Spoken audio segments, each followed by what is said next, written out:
Good evening guys! Welcome back to my channel. It's Amir Costa and nandito kami ngayon sa Uruyasu and papunta kami sa Groceries because plano namin mag-Yakiniku sa bahay. So, I'm excited to see their groceries, kung ano makita natin doon.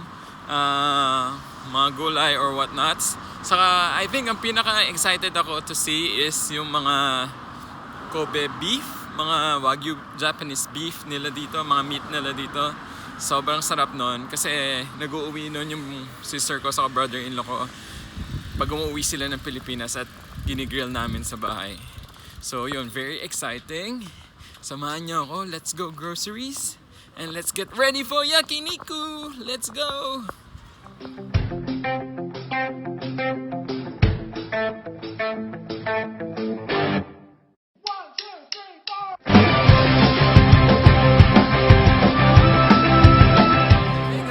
Dito na tayo ngayon sa Groceries! Tingnan natin kung ano meron dito. Let's go. Ating cart. Ano mga bibili natin today? Meat. So, bumili kami ng pinya. Siya ay 297 yen. So, sa pera natin mga around 150 pesos. Ang laki oh. Kim. Bibili sila ng corn. Okay na to, dalawa. Siyempre, bili tayo ng talong. Pang Yakiniku natin. And guys, crab stick. Alam nyo na yan. Yan. As you can see, andito yung mga ramen na medyo instant. So yan, medyo instant lang to kasi lulutuin pa talaga itong mga to. Hindi siya add hot water lang. So yan. Get one. Buy one, take one ba to? No. Okay. Woohoo! Guys, look at this. 1,470 yen. So ibig sabihin mga 700 pesos to. That piece. Yung kaliit na yan. 470 per 100 grams. For 100 grams. Pa yun. Hindi natin alam kung ilang grams to. Ano siya? 1264. Steak. Wow! Naglalaway na ako. This one also, 1970 for 100 grams. Yan. So, Angus beef. Yan, magkano? 950. Yan, anong gusto mo? More sausage, more fun. So guys, ito yung mga gulay na nabili namin. Mamaya didetali natin yan for you. Ito naman yung mga meat. So yan. Dalawang pork. Iba-ibang cut yan. Tapos ito yung beef. So, Angus beef yung nasa ilan. Gyoza. And mas maraming ginger. Nag-gyoza din. Nag-gyoza din. Tapos wala siyang betchin. Kasi gawa siya na Ajinomoto. Guys, nakakagutom mag-grocery dito. Parang ang sarap lahat ng mga pagkain. Hindi siya masaya. Nakakasira talaga siya ng diet. Tingnan nyo to, mga ganyan no. Daming noodles. Grabe. Nainitan ka ba? Ha? Ayun no. Magpaypay ka. Nye. So guys, isa sa mga purpose kaya kami nag-groceries ngayon na pang Yakiniku is ako personally gusto ko ma-compare kung worth it ba yung around mga 7,000 to 8,000 yen na unlimited WAGYU or premium beef or meat for 2 hours. So mamaya malalaman natin pag binayaran na natin ang mga ito. Yan. So comment down below kung sa tingin nyo ano mas makakatipid tayo, yung mag-groceries or yung magpunta na lang sa restaurant na mag-unlimited eating, grilling Yakiniku. Let's see. Guys, ayan, malapit na matapos ang aming mga groceries. Malalaman natin ang presyo in a little bit while. So comment down below kung sa tingin nyo magkano yung aming napamili tonight. Bili ng mga juice at ang kanyang tanging hiling ay sana maintindihan ko. Sana naintindihan natin yung mga yan, di ba? Bayad na tayo. Tingnan natin kung magkano kakalabasan ng ating pinamili tonight. Hi. Ayan. Sorry? Nimay. Kasay, hi. Naintindihan mo siya? Itatanong siya kung ilang plastic na kailangan. Ah, okay.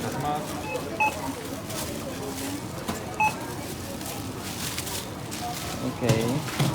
So, Sisimula na tayo. So, yan. Yan yung mga meat natin for tonight. Oo nga.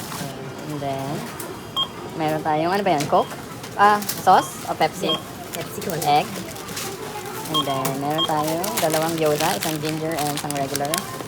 And then, meron tayong cheesecake. And then, another dessert. Then, meron tayong nori here. And then, ito, ham for the sliced pork for the ramen. And then, yung mushrooms. And then, eggplant. Of course, we have pineapple. And we have squash. And then, we have the sausage. And what's that? Paprika. And then, we have corn. Dalawang corn. And that's it. Total is... Paano mo na-fit? Ikaw na na. Magkapares ba to? Total is 6,170. Yay. So, nagbayad kami ng 10,000. Isang lapad. 3000円のお返しで確かめください。ありがとうございます。Ayun, 6,000 na yun? 170. 6,170. So, tig 3,000 tayo. 3,000. Alright. Tingnan mo dito. So, pupunta tayo dito sa lagayan. Sa patungan. So, self-service. Dahil pala nagdala tayo ng eco bag. Yung eco bag si Ate Mi doon sa likod. Akin yun. Ang pogi ng mga taga-balot natin dito. And yung total bill natin is 6,170 na yan. So divided by 2. So mga around 3,000 pesos yung total na napamili natin. So ayan, lulutuin na natin sila mamaya. Sobrang gutom na kami. As in gutom na gutom. Gutom. Sobrang gutom. Ayan guys, pauwi na kami. And excited na kami magluto kasi sobrang gutom na namin. Let's go, let's go, let's go. Guys, magsisimula na tayo with our home style Yakiniku. Dahil sa bahay lang tayo ngayon. At ito yung, for our appetizer, yung original na gyoza, no? Na walang betsin. Kasi itong gyoza na to ay gawa ng Ajinomoto. Okay? Ready. Let's eat. Try. Ano gusto niya, yung beef? Let me know. Pork? Ano? Crop. Sarap. Next victim is the, ano ba to? Pork? Beef. Yung Wagyu beef natin. Yes, yes, yes. And ayan. Fresh from the supermarket. Malinis daw kasi dito, so hindi na kailangan ugasan yung meat. Wala nga naman. Salamat. Kain naman. Pagsama kay Kim sa gala. Hindi na mapigilan. Mukbang na to. Di ba, Kimi? Ang favorite ni Kimi, mukbang. Yan. Laps na, guys. So, ang unang kagat, unang tikim ng pork.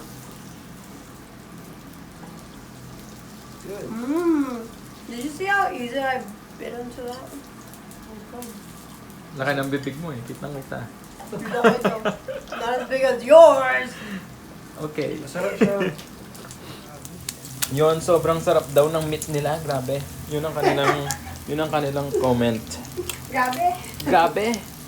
At meron pa naghihintay doon na marami. Grabe. Grabe. Kaya natin to, guys.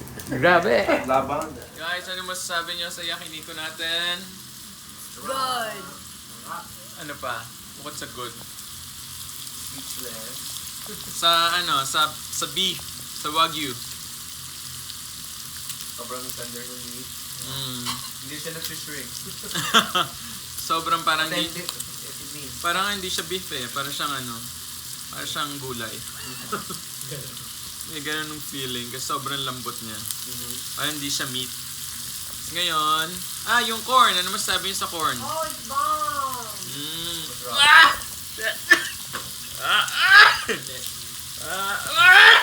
Oh my god. Record ba yun? Yeah. Kasi si Pepper eh. Bless me. Bless myself. Lakas maka-pepper. Tapos, yung corn panalo, sobrang tamis, guys. Mushroom. Mushroom, ubos na. Para namin di maubos. Oo nga. Naubos namin yung 2 packs. So ngayon, yung tatlong package ng meat yung in-order namin. Kala namin maubos namin lahat, pero feeling ngayon, busog na kami. Parang hindi namin kaya siyang ubusin. Meron pang half of this pork and meron pa isang package na hindi nabubuksan. So, super sulit. Sobra-sobra yung binili namin. So, now we know. Next time, we know better. Yan. So, kain pa tayo, guys. It's good either way. Ayun. Sabi niya. Thank you. Kain pa. Guys, ayan na yung kinalabasan ng aming Yakiniku. Thanks for watching. Don't forget to like, subscribe, and click that red bell button. Parang t-shirt namin. Comment down below kung bagay ba sa amin ng kulay red. See you guys soon. Thanks for watching. Bye-bye.